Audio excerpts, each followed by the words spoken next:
کیا اسلام عورتوں کو مسجد میں جا کر نماز پڑھنے کی اجازت دیتا ہے؟ اجازت تو یقیناً کوئی شخص بھی منسوخ نہیں کر سکتا، وہ حضور کی طرف سے اجازت تھی، لیکن یہ ہے کہ یہ حدیثیں موجود ہیں کہ عورت کی نماز اپنے گھر میں افضل ہے مسجد کی نماز سے۔ عورت کی گھر میں نماز افضل ہے، گھر کے صحن سے بہتر ہے دالان میں، دالان سے بہتر ہے کمرے میں، کمرے سے بہتر ہے اس کی کوٹھڑی میں جو سائیڈ میں کوئی ہوئی، اس لیے کہ عورت اسلام کے نزدیک مستور ہے، مستورات ہم کہتے ہیں، چھپا کر رکھی جانے والی چیز۔ تو یہ تعلیمات جو ہے، لیکن یہ کہ کوئی پابندی، کوئی اس کی حرمت جو ہے وہ میرے نزدیک ثابت نہیں ہے۔ کہ حضرت موسیٰ علیہ السلام کا آپ کو معلوم ہے کہ کوہ طور پر اللہ تعالیٰ سے ہم کلامی کا شرف حاصل کرتے ہیں، گفتگو ہو رہی ہے لیکن اللہ نظر نہیں آ رہا۔ اب اس کو اپنے اوپر تاریخ کیجئے کہ صاف سامنے آتے بھی نہیں، صاف چھپتے بھی نہیں۔ یہ جو صورتحال تھی کہ اگر کسی کی آپ آواز سن رہے ہیں، کلام سن رہے ہیں، سامنے نہیں آ رہا، تو آپ کے دل میں خواہش پیدا ہوگی کہ ذرا سے یہ پردہ بھی اٹھا دیا جائے، مجھے دیدار بھی حاصل ہو جائے۔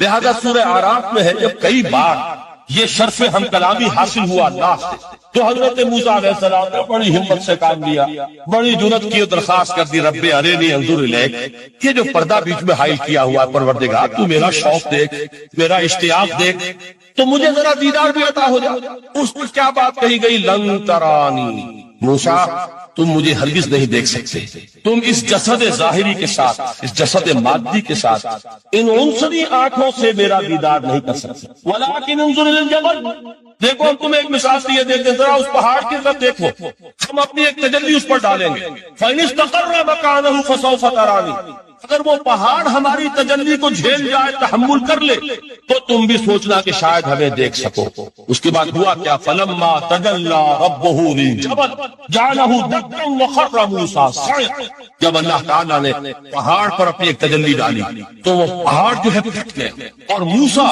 دیکھیے براہ راست تجلی موسیٰ پر نہیں ہے، یہ انڈائریکٹ مشاہدہ ہے تجلی ربانی کا کہ جو پہاڑ پر ہوئی ہے، اور پہاڑ کی جو کیفیت ہوئی ہے اس کے مشاہدے سے حضرت موسیٰ بے ہوش ہو کر فصعق موسیٰ سر موسیٰ صاعقا۔ یہ ہے وہ مثال جو یہاں دی ہے قرآن کے لیے۔ او انزلنا هذا القرآن على جبل لرأيته خاشعا متصدعا من خشية الله۔ نتیجہ کیا نکلی؟ انفر کیجئے، استدلال، استنتاج، نتیجہ یہ نکلا کہ جو تاثیر تجلی ذات ربانی کی ہے وہی تاثیر کلام ربانی کی ہے، صرف یہ ہے کہ ہمیں اس کا شعور نہیں، ہمیں اس کا ادراک نہیں۔ یہ بالکل ذات کی تجلی کی جو تاثیر تھی وہی قرآن خود بیان کر رہا ہے کہ اس کلام ربانی کی۔ اس کو بھی علامہ اقبال نے خوب کہا ہے، فاش گویم آنچ در دل مزمرست، صاف کہہ دیتا ہوں جو کچھ میرے دل میں ہے، این کتابیں نیست چیزیں دیگرست۔ اسے کتاب نہ سمجھ بیٹھنا قرآن کو، یہ کتاب نہیں ہے، کچھ اور ہے۔ کچھ اور کیا ہے؟ مثل حق پنہاں ہم پیداستو، زندہ پائندہ گویاستو۔ یہ تو جیسے اللہ تعالیٰ کی ذات ہے، مثل ذات حق سبحانہ و تعالیٰ کی طرح یہ زندہ ہے، پائندہ ہے۔ مثل حق آئندہ گویاستو، یہ جو ہے زندہ ہے، یہ متکلم ہے، کلام نہیں ہے۔ کل صفات ربانیہ جو ہے ظاہر اور باطن، مثل حق پنہا، ظاہر و پنہا، اور حی و قیوم جیسے اللہ کی ذات ہے، وہی صفات اس کلام کی۔ اور اس کے بعد وہ شعر آیا تھا جو میں پہلے سنا چکا ہوں، چوں بجاں در رفت جاں دیگر شب۔ جب یہ قرآن کسی انسان کے اندر سرایت کر جاتا ہے، اس کے دل پر نازل ہوتا ہے۔ دیکھیے یہ الفاظ آپ کو کہیں اور نہیں ملیں گے۔ میرے نزدیک جہاں علامہ اقبال اس دور میں قرآن کی عظمت کا سب سے بڑا ثبوت ہے، وہاں عظمت قرآنی کے سب سے زیادہ واقف اور اس کا سب سے زیادہ شعور رکھنے والے بھی علامہ اقبال۔ یہ الفاظ آپ کو کہیں نہیں مل سکیں گے کہ مثل حق پنہا ہم پیداستو، زندہ پائندہ گویاستو، چوں بجاں در رفت جہاں دیگر شود، جہاں چو دیگر شد جہاں دیگر شود۔ جب یہ انسانوں کے اندر سرایت کر جاتا ہے، ان کے اندر ایک انقلاب آ جاتا ہے، اور یہ اندر کا انقلاب ہے جو ایک عالمی انقلاب کا پیش خیمہ بنتا ہے۔ آپ آرڈیننس کے ذریعے سے نمازیں پڑھوائیں گے تو پھر نماز وہی پڑھی جائے گی جو آفس ٹائم میں آئے گی، کی اور کیوں پڑھیں گے؟ وہ تو آرڈیننس کے ذریعے سے پڑھائی جا رہی ہے۔ اس کا حشر تو وہ ہوگا جو ہمارے ہاں دیکھا جا چکا ہے. اور اس وقت بھی اس زمانے میں نے یہ سنا ایک جگہ کہ کلاس 4 امپلائیز جو ہیں تو شروع میں جب آرڈیننس نافذ ہوا تھا ہمارے ہاں تو دفتروں میں بڑا اہتمام ہوا، آفیسرز نے خاص طور پر بڑے اہتمام سے ظہر کی نماز پڑھنی شروع کی. لیکن مجھے بتایا گیا کہ کلاس 4 امپلائیز جو ہیں ہمارے، یہ ڈرائیورز ہیں، پیئنز ہیں، یہ کھڑے ہنستے رہتے ہیں، شریک نہیں ہوتے. میں نے ان سے کہا وہ اس لیے کہ انہیں معلوم ہے کہ آپ بھی تو یہی پڑھ رہے ہیں نماز.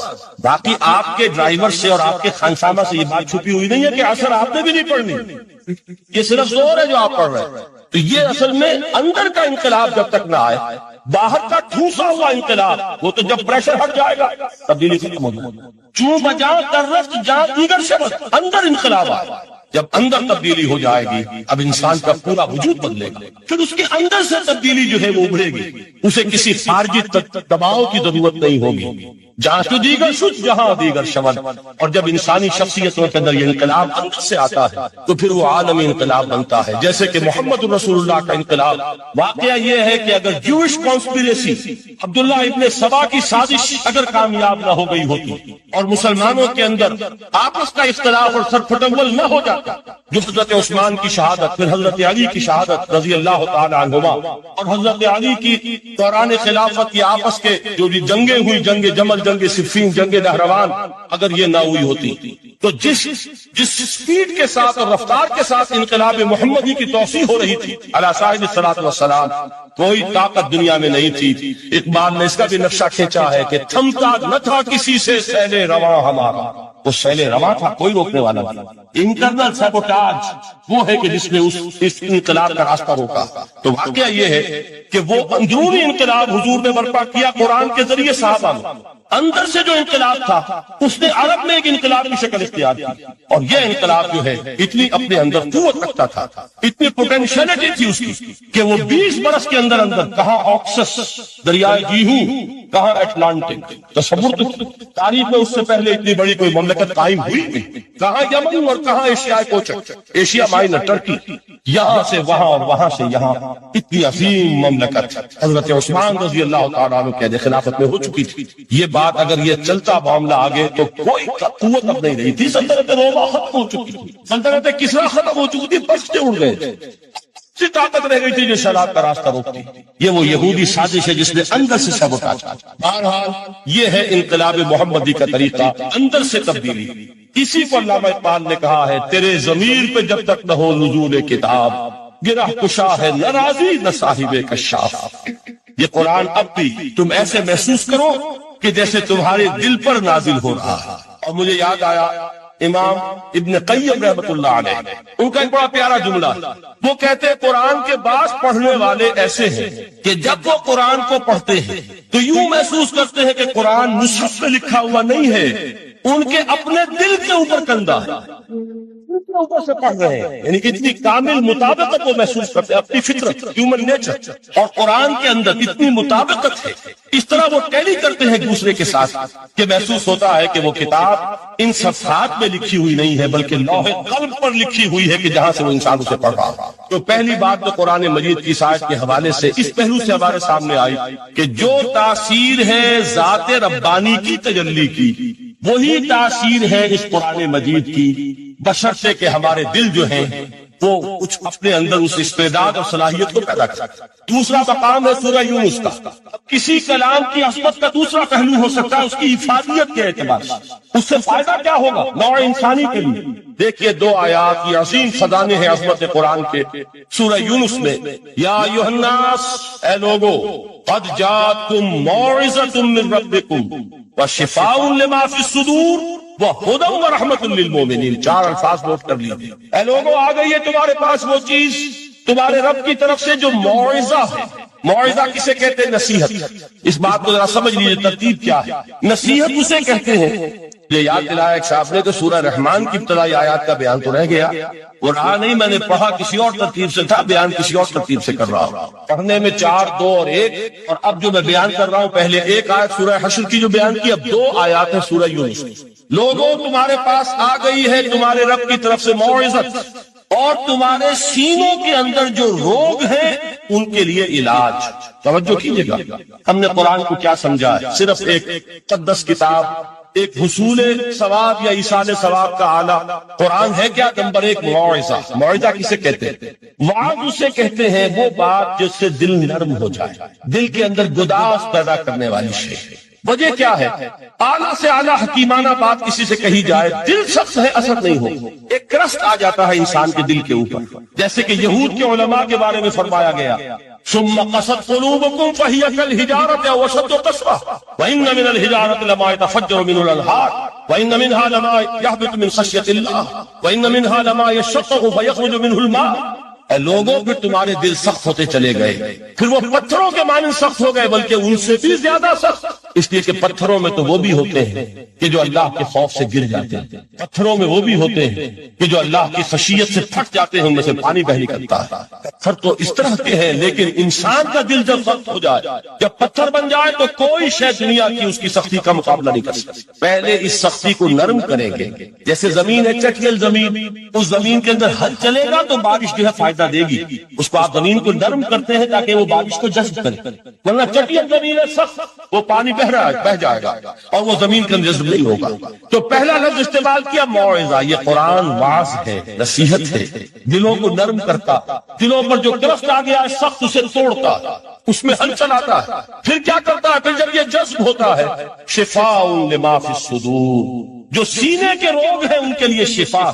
اب آپ غور کیجئے گا، علامہ اقبال نے انہی دو اعتبارات سے مسلمانوں کا مرثیہ کہا کہ مسلمانوں نے اس قرآن کو نہ موعظہ کے لیے استعمال کیا اور نہ تزکیہ نفس کے لیے استعمال کیا، بلکہ اس کو تو صرف بنا لیا ہے وہ جان آسانی سے نکالنے کا نسخہ یا ایصال ثواب کا. چنانچہ کہتے ہیں واعظ کے لیے واعظ دستاں زنو افسانہ بند. واعظ جو ہے ہمارے داستانے کہتے ہیں تو ہر سے اون بلند، اس کے بیان میں معنی تو ہوتے ہیں بہت ہی گھٹیا نیچے کے، الفاظ کا شکو ہوتا ہے، الفاظ بہت اونچے ہوتے ہیں. از خطیب و دینمی گفتارے با ضعیف و شاذ و مرسل کارے. سارا بات و نصیحت جو ہو رہا ہے وہ ضعیف حدیثوں کے ذریعے سے، ضعیف روایات بخاری کی ہو، مسلم کی ہو، ترمذی کی ہو، ابن ماجہ کی ہو.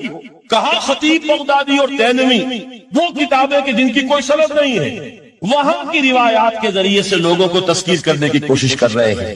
با ضعیف و شاذ و مرسل کارے، ضعیف روایات، شاذ روایات، مرسل روایات جن کا سلسلہ روایت محمد رسول اللہ تک متصل نہیں ہے، اس کے ذریعے سے کر رہے ہیں. حالانکہ موعظہ سب سے بڑا موعظہ یہ قرآن تھا. قرآن کہتا ہے خود فذکر بالقرآن من یخاف وعید. اے محمد صلی اللہ علیہ وسلم آپ اس قرآن کے ذریعے نصیحت کیجیے. یہ قرآن ہے جو دلوں کی سختی کو ختم کرے گا، گداز پیدا کرے گا. دوسری طرف علامہ اقبال کیا کہتے ہیں کہ جہاں تک ہمارے ہاں جو بھی تصوف کے معروف حلقے ہیں، صوفیاء حق کی بات نہیں کہہ رہا، وہاں قوالی ہو رہی ہوگی تو حال آ جائے گا. صوفی پشمینہ پوشے حال مست، شراب نغمہ قوال مست. قوال سے جو کچھ مل رہا ہے، حال آ رہا ہے، مستی آ رہی ہے، کیف اور سرور حاصل ہو گیا ہے. صوفی پشمینہ پوشے حال مست، شراب نغمہ قوال مست. لیکن یہ کہ اس کی محفل میں دردمی سعادت بقرآن محفلش، اس کی محفل میں قرآن کا کہیں گزر نہیں ہے. جبکہ محمد رسول اللہ صلی اللہ علیہ وسلم کی بھی ایک محفل ہوتی تھی، محفل سماع. وہ محفل سماع کیا تھی؟ حضور صحابہ سے فرمائش کر کے قرآن سنتے تھے. حضرت عبداللہ ابن مسعود رضی اللہ تعالیٰ عنہ کی روایت موجود ہے کہ مجھے ایک مرتبہ حکم دیا حضور نے کہ قرآن سناؤ. میں نے عرض کیا حضور آپ کو سناؤں؟ آپ پر تو نازل ہوا ہے. تو حضور نے فرمایا نہیں، مجھے کسی اور سے سن کر کچھ اور لطف حاصل ہوتا ہے. اب امتثال امر میں حضرت عبداللہ ابن مسعود رضی اللہ تعالیٰ عنہ نے سورہ نساء پڑھنی شروع کی. 41ویں آیت پر پہنچے. چشم تصور سے دیکھیے کہ حضور بھی تشریف فرما ہے، صحابہ کرام کی محفل ہے، اور صحابہ کیسے بیٹھا کرتے تھے ادب کے ساتھ. ایک روایت میں الفاظ آئے ایسے بیٹھتے تھے ساکت و صامت ہو کر، بالکل خاموش، سکون، ساکن اور ساکت و صامت، کہ جیسے ان کے سروں پر پرندے بیٹھے.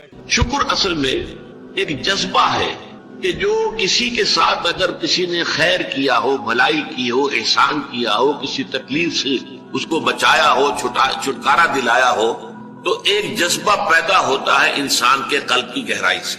اب اسے ہم جذبہ تشکر کہیں گے، جذبہ امتنان کہیں گے. یہ قلب کی گہرائی سے ابھرتا ہے اور پھر زبان پر بھی آتا ہے آپ کا شکریہ، میں آپ کا شکریہ ادا کرتا ہوں. یہ شکر جو ہے در حقیقت یہ فطرت کی صحت کی علامت ہے. اگر فطرت صحیح ہے تو شکر لازمن ہوگا، اور اگر شکر نہیں ہے تو معلوم ہوا کہ فطرت مسخ ہو چکی۔ آپ کے ساتھ کسی نے بھلائی کی اور آپ کے اندر یہ جذبہ بھی پیدا نہیں ہوا۔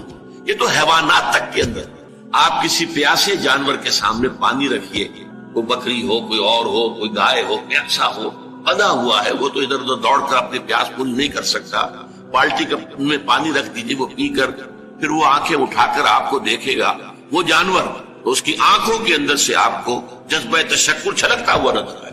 اسی معنی میں عجیب بات یہ ہے، عین کہتے ہیں آنکھ کو، اور عین کہتے ہیں چشمے کو بھی۔ عرب کہتے تھے عین الشکرا، وہ چشمہ جس میں سے پانی خود بخود ابل رہا ہو، نکل رہا ہو نیچے سے، زمین سے ابلتا ہو، عین الشکرا۔ اور دابۃ الشکور کہتے تھے ایسے حیوان کو، آپ کے ہاں کو گائے ہے، بھینس سے بندھی ہوئی ہے، آپ اس کی ٹہل سیوا کر رہے ہیں، اچھی خوراک دے رہے ہیں، غذا دے رہے ہیں، نہلاتے بھی ہیں گائے بھینس کو، تو پھر اس کا ظہور اس کے بدن پر ہونا چاہیے، اس پہ فربہی آنی چاہیے، تو اس کو کہیں گے دابۃ الشکور۔ یہ شکر گزار جانور ہے کہ اس کے ساتھ جو بھلائی ہو رہی ہے، جو خیر ہو رہا ہے، اس کے نتائج اس پر ظاہر ہو رہے ہیں۔ تو یہ فطرت کی در حقیقت صحت کی علامت ہے۔ پرانی کہانی آپ نے بھی بچپن میں پڑھی ہوگی، ایک غلام کہیں بھاگا ہوا تھا اور اسے راستے میں ایک جگہ اس نے دیکھا ایک شیر پڑا ہوا کراہ رہا ہے، اور اس کو شدید تکلیف تھی، اس کے پاؤں میں ایک کانٹا چبھا ہوا تھا، ظاہر بات ہے شیر نہیں نکال سکتا تھا اس کو، اس غلام نے اس کا کانٹا نکال دیا، اس شیر نے صرف اسے سونگھا اور چلا گیا۔ اس کے بعد وہ غلام پکڑا گیا، اور جیسے کہ ہوتا تھا رومن اور گریک دور میں کہ بھاگا ہوا غلام جب پکڑا جاتا تھا تو پھر شیروں سے پھڑواتے تھے اس کو، ان کے جو بڑے وہ ہوتے تھے، یہ اسٹیڈیمز بنے ہوئے ہوتے تھے، اس میں آ کر جو ہے اس غلام کو چھوڑ دیا، اور پھر بھوکا شیر جو ہے وہ پنجرے میں سے نکالا تاکہ وہ اس کو بھمبوڑے اور ختم کرے۔ تو اس نوجوان کو، اس غلام کو بھی پھینکا گیا۔ اس کے بعد جو شیر کا پنجرا کھولا تو شیر آیا، اس نے سونگا اور اس کو چھوڑ کر علیحدہ بیٹھ گیا۔ لوگ حیران ہوئے، معلوم ہے یہ وہی شیر تھا کہ جس کے پاؤں سے کانٹا نکالا تھا اس غلام نے، جبکہ وہ بھاگا پھر رہا تھا، چھپتا پھر رہا تھا جنگلوں میں۔ بہرحال یہ شے سمجھ لیجئے کہ شکر جو ہے در حقیقت یہ فطرت کی صحت کی علامت ہے۔ یہاں تک فرمایا حضور نے من لم یشکر الناس لا یشکر اللہ۔ یہ شکر ایسی شے ہے جو انسانوں کا شکر گزار نہیں ہے، وہ کبھی اللہ کا شکر گزار بھی نہیں ہو سکتا۔ فطرت مسخ ہو چکی ہے، کسی نے آپ کے ساتھ بھلائی کی اور آپ کے اندر سے وہ جذبہ تشکر ابھرا ہی نہیں، معلوم ہے فطرت کے سوتے خشک ہو چکے ہیں۔ وہ کنواں جس کے اندر لانے والے پانی کے سوتے خشک ہو چکے ہیں، پانی کہاں رہے گا اس میں، تو خالی کنواں ہے۔ تمہاری بھی فطرت جو ہے خالی ہو چکی ہے، اور تمہارے اندر وہ جو جذبہ تشکر موجود نہیں ہے، تو گویا کہ فطرت کے سوتے خشک ہو چکے۔ اب اصل بات کیا ہے اس فطرت کے بعد؟ اصل منعم کو پہچاننا۔ اب دیکھیے اس کو بھی ذرا غور سے سنیے میری بات کو۔ بچپن میں ہر بچہ یہ سمجھتا ہے کہ میرے حفاظت کرنے والے، میری ضروریات پوری کرنے والے، میری تکلیف پر تڑپ اٹھنے والے میرے والدین ہیں۔ اس سے آگے کا اسے بھی پتہ نہیں ہے، احساس نہیں ہے، لہذا جذبہ شکر جو ہے وہ والدین کی ذات کے ساتھ مرتکز ہو جاتا ہے۔ اس سے ذرا آگے بڑھا، معلوم نہیں میرا کنبہ ہے، میرے چچا ہیں، میرے ماموں ہیں، میرے فلاں ہیں، میرے کنبے قبیلے کے لوگ ہیں، میری قوم ہے، میرا وطن ہے، یہ سب در حقیقت میرے محافظ بھی ہیں، میرے مددگار بھی ہیں، اور وہ میری ضرورتیں پوری کرتے ہیں۔ یہ جذبہ تشکر اب پھیل رہا ہے والدین سے، اپنے خاندان، قبیلے، قوم۔ اس کے بعد محسوس ہوتا ہے، یہ سائنس کی انتہا ہے کہ یہ سارے عناصر فطرت مجھے پال رہے ہیں۔ سورج کی حرارت نہ ہو تو فصلیں کیسے پکے، سورج کی حرارت نہ ہو تو یہ ہوا، یہ بادل کیسے اٹھے، تو اب سمندروں سے بخارات، ہوائیں نہ چلے تو یہ کیسے جو ہے بادل یہاں تک آئے اور بارش برسے اور پھر میرے لیے گندم جو ہے وہ پیدا ہو۔ یہ تو کائنات پوری مجھے پال رہی ہے، اور اس میں سب سے بڑی شے جو ہے، یہ سائنس کا یوں سمجھ لیجیے کمال ہے، سب سے بڑی شے سورج ہے۔ اس لیے کہ یہ بھی کہنا ہے کہ زمین سورج ہی سے ٹوٹا ہوا ایک ٹکڑا ہے، اسی سے سپلنٹر ایک علیحدہ ہوا اور اس کے گرد گھومنا شروع کر دیا، واللہ عالم، یہ علیحدہ بحث ہے، یہ کاسمولوجی کی بحث ہے۔ لیکن یہ ہے کہ بہرحال ہم جانتے ہیں یہ شکر کا جذبہ پھر آ کر مرتکز ہوتا ہے یہ تمام مظاہر فطرت میں۔ اب اس کے بعد صرف ایک چھلانگ لگانے کی ضرورت ہے، وہ چھلانگ جو حضرت ابراہیم نے لگائی تھی۔ سورہ انعام میں ذکر ہے، انہوں نے ایک تارے کو دیکھا تو کہا اچھا شاید یہ میرا رب ہے۔ جب وہ ڈوب گیا، غروب ہو گیا، تو نہیں میں تو غروب ہونے والے کو رب نہیں مان سکتا۔ پھر چاند کو دیکھا، وہ بڑا روشن تھا، بہت بڑا تھا، یہ رب ہے۔ جب وہ بھی ڈوب گیا، کہا نہیں، اگر میرے رب نے مجھے ہدایت نہ دی. پھر دیکھا سورج کو، آدھا اکبر، آدھا ربی، آدھا اکبر.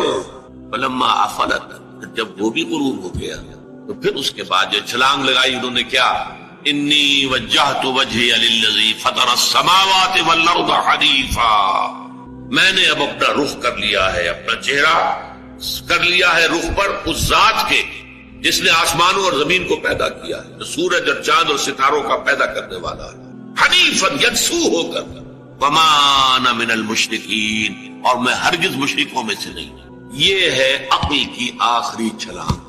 سورج بھی ایک نظام میں جکڑا ہوا ہے، کسی اور نے اس کا نظام بنایا ہے، اس کی حیثیت کچھ ہے ہی نہیں. اس پوری کائنات کی وسعت اور پہنائی میں یہ جو خورشید منور ہے، یہ کیا ہے؟ یہ ایک ذرے کے معنی ہے. پوری کائنات کی billions and billions of galaxies, اور ہر گیلیکسیز میں billions and billions of stars. اندازہ تو کیجئے، اس کی وسعت کا کوئی تصور ممکن ہے؟ انسان کو چکر آتا ہے. یہ تمام جو ہے اعداد و شمار جو یہ آتے ہیں ہمارے سامنے ایسٹرونومی میں، چکر آتا ہے. سورج کی کیا حیثیت ہے؟ ہاں ایک ہستی ہے کہ جس نے ان سب کو جکڑا ہوا ہے، جس کے نظام میں، جس کے قانون کے اندر یہ جکڑے ہوئے ہیں کہ حسبان، یہ ایک حساب کے ساتھ چل رہے ہیں، اور حساب کسی نے معین کیا. یہ ہے در حقیقت عقل کا کام، یعنی فطرت کی سلامتی، جذبہ تشکر. شکر کس کا؟ سب سے بڑی بات اللہ کا شکر. ایک بات اور نوٹ کر دیجئے، یہی جذبہ تشکر ہے جو پھر عبادت کی شکل اختیار کرتا. دیکھیے شکر، آپ کے ساتھ کسی نے بھلائی کی، آپ کی فطرت کا تقاضا نمبر 1 یہ کہ اس کا شکریہ ادا کریں. نمبر 2 یہ کہ آپ بھی کوشش کریں کہ کوئی میں بھی اس کی خدمت کروں، کو میں اس کو بدلہ دوں. ہل جزاء الاحسان الا الاحسان، بھلائی کا بدلہ سوائے بھلائی کے اور کیا ہو سکتا ہے؟ لیکن فرض کیجئے کہ وہ ہستی اتنی بلند و بالا ہو، والدین کی آپ کچھ نہ کچھ خدمت کر کے، کچھ کسی درجے میں جو انہوں نے بچپن میں پالا پوسا تھا، کسی درجے میں آپ اس کا جواب، اس کا بدلہ دے سکتے. بڑھاپے میں یہ ہے کہ فلا تقل لهما اف ولا تنهرهما، انہیں اف تک نہ کہا جائے، انہیں جھڑکا نہ جائے، ان کی اطاعت کی جائے، ان کی فرما برداری کی جائے. ہاں ناحق بات میں ان کی بات نہیں ماننی، شرک پہ مجبور کریں تو ان کو نہیں ماننا، ان کے حکم کو، لیکن باقی یہ اور چیزوں کے اندر ماننا. تو یہ سارا معاملہ یہ کسی نہ کسی درجے میں آپ نے اسے بدلہ دے دیا، اور جو بھی ہے. لیکن جہاں کہیں ایسی ہستی کا شکر ہے کہ جسے آپ کو بدلہ دے نہیں سکتے، سورج کو کیا بدلہ دیں گے؟ وہاں یہی جذبہ تشکر جو ہے جذبہ عبادت میں ڈھل جاتا ہے. ہاتھ جوڑ کے کھڑے ہو گئے سورج کے سامنے، ڈنڈوت کر رہے ہیں، سجدہ کر رہے ہیں. یہ کیا ہے؟ کیوں؟ یہ وہی جذبہ تشکر ہے کہ اس سورج ہی سے ہمارا سارا نظام چل رہا ہے، میرا پورا وجود یہ در حقیقت اسی کے ذریعے سے اس کی ساری ضرورتیں اور سارے تقاضے پورے ہو رہے ہیں. یہی جذبہ تشکر ہے جو جذبہ عبادت کی شکل اختیار کرتا ہے. اور جب جذبہ تشکر صحیح جگہ جا کر لگ گیا، یعنی جیسے کہ میں مثال بارہا دیتا رہا ہوں کہ اگر آپ کو کسی اونچی فصیل پر چڑھنا ہے اور آپ کے پاس جو ہے وہ ایک کمند ہے، تو پہلے کمند کو آپ پھینکیں گے اونچا، آپ کے بازو میں طاقت ہونی چاہیے. اگر بازو میں طاقت ہی نہیں ہے تو کمند کہیں قریب ہی جا کے اٹک گئی، تو جہاں تک وہ اٹکی ہے وہیں تک چڑھ سکتے ہیں نا، اس سے آگے تو نہیں جا سکتے. تو کمند کو پہنچانا ہے پہلے اونچائی تک. اب دیکھیے اس کو اقبال نے کہا ہے، یزداں بکمنداور اے ہمت مردانہ، تمہاری کمند یزداں کے ساتھ جا کر جڑے، اللہ کو پہچانو.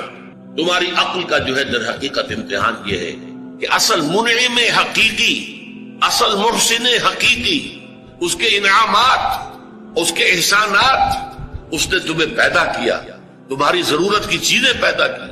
ان تعدوا نعمت اللہ لا تحصوها، اگر تم اللہ کی نعمتوں کو گننا چاہو کبھی احسان نہیں کر سکتے، کبھی ان کی گنتی نہیں کر سکتے.